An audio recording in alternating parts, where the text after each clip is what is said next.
All right, guys, this is LP with S&W Service and Repair, and today we're going to give you a tip on starting your appliance repair company. When you start your appliance repair company, you're going to go through several steps.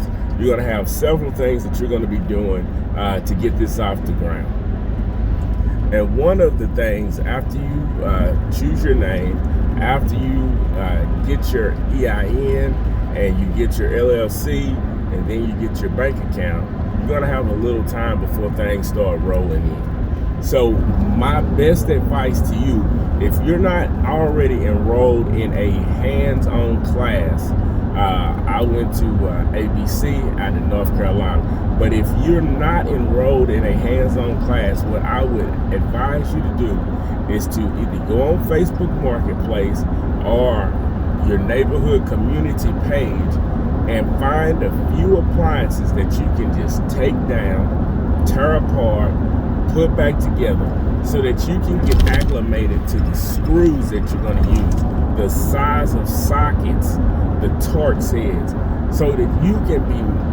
can have an understanding of how these appliances come apart and how you put them back together. It's one thing to watch a video on YouTube, but it's another thing to actually do it yourself.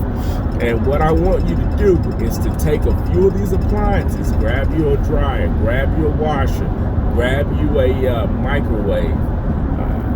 I don't know, it might be a little tough to get a refrigerator, but grab you a few of these appliances and take them apart. You can find a YouTube video to go in sequence with, but you want to take these apart, put them back together, and do that a couple times so that you can get used to actually taking these things apart.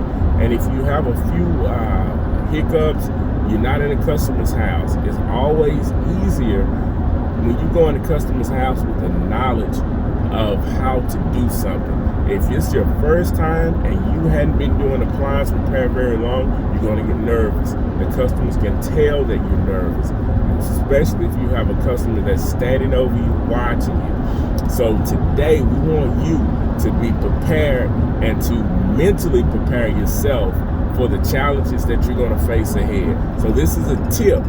Before everything starts to rolling in real hot and heavy, and before you start going out on these calls, I want you to make sure that you grab a few free appliances or very cheap appliances.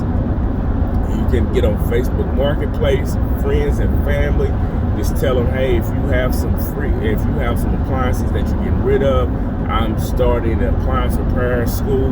You don't have to tell them you're starting business. Just tell them you're starting school, and before you get there, you just want to put your hands on something.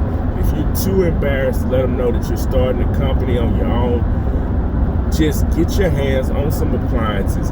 Take these appliances apart, put them back together, get yourself familiar with them, and then it'll help you when you go out on your first few calls to be familiarized with what you're doing, how you're doing it, and which sockets and Torx screws that you're going to be taking out, and Torx heads that you're going to need.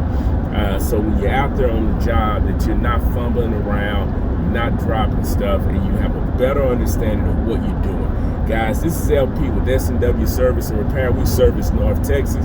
If you guys need a little help, you can hit us down in the email below. But if you like the content and you like what you heard today, please consider liking, subscribing, and sending this out to some of your friends that might need the same information, guys. We'll be back with more tips to start your appliance repair company. All right? Have a great day.